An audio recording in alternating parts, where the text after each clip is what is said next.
Okay, Shia LaBeouf, I see you trying to win that Oscar. I see you.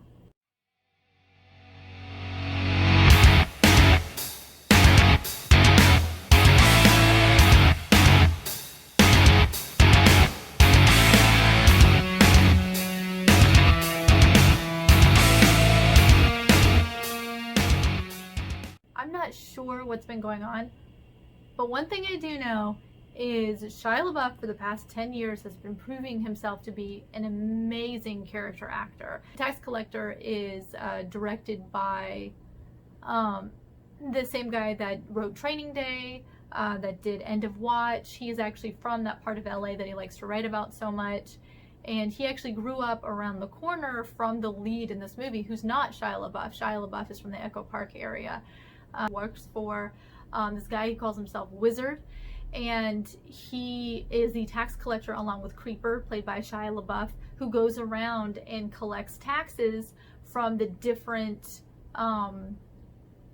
drug dealers in the area. So each person basically has like their own gang and their own turf, and they go around and they collect taxes, and you owe 30% to Wizard, who's in charge of everything, and in exchange he'll make sure that you're taken care of, he'll make sure that you're protected, but there's a lot of rules, like you can't be violent with each other, you can't go on each other's turf.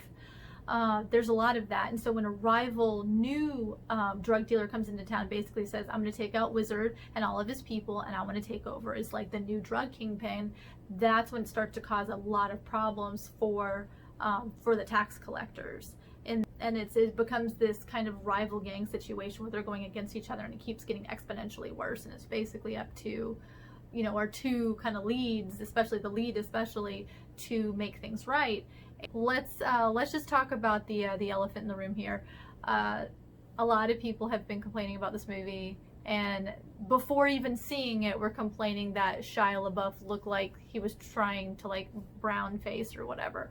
When if you look at the skin tone of him next to everybody else, they do not look like they put tanner on him, and the director himself says no, he's not supposed to. He's just supposed to be this guy who's in the area, who's part of that culture because he grew up in the area, and he's kind of a son of a bitch. I mean, his name is Creeper. They don't give him a background. You don't know anything about him. That's by design. The character you really get to know in this is the lead, and I'm terrible with names of characters, but the lead in this movie is the person you're supposed to care about, and he's the person that you follow, and Shia LaBeouf is a supporting actor. His part is relatively small, though, because he's the largest actor in the movie.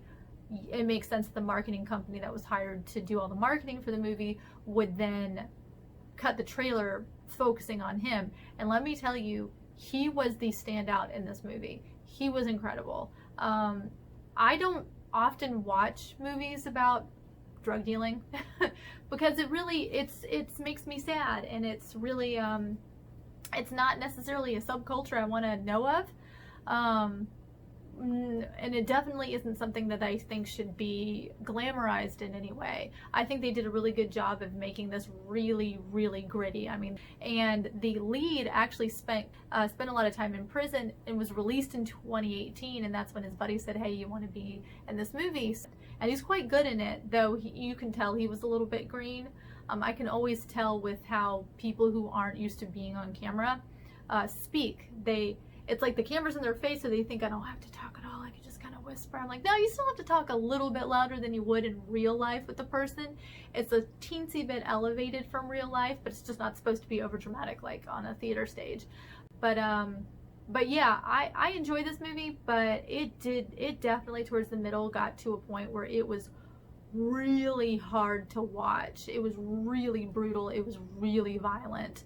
And there's this interesting subculture about, there's kind of an interesting, like when you find out who the bad guy is, there's almost like a spiritual warfare kind of thing going on with kind of rivaling religious beliefs. That's really interesting to me, where they basically, I don't want to give too much away, but it's very interesting how that's a little bit of the underbelly of what's going on here, and asking questions about forgiveness and sin and the life that you choose. And it's a really interesting dichotomy between what the main character does, which is a tax collector for a drug cartel. And comparatively to some other characters, he's like not as bad, but it's really interesting to see his home life and his family life and how loving he is, and have that be in direct conflict to what he does for a living, and direct conflict with what his beliefs are,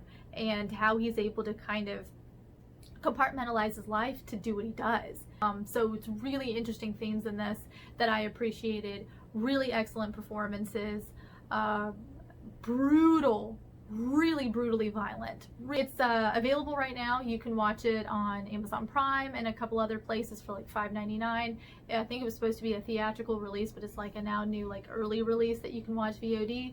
And yep, I think it's I think $6. You will not be mad that you spent that watching this. My rating for this movie is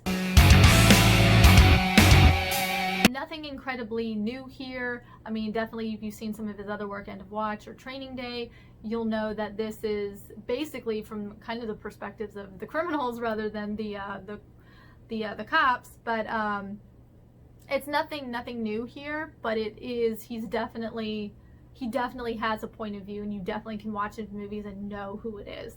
And I really appreciate that for filmmakers having a point of view that is very distinctive from other people. And it was really well produced, especially considering the fact that it was an independent film. All right, guys, thanks for tuning in. I appreciate it. Follow me on all of my social media sites. I do 30-second reviews on the Stardust app, where I do reviews of movies that I don't do reviews here.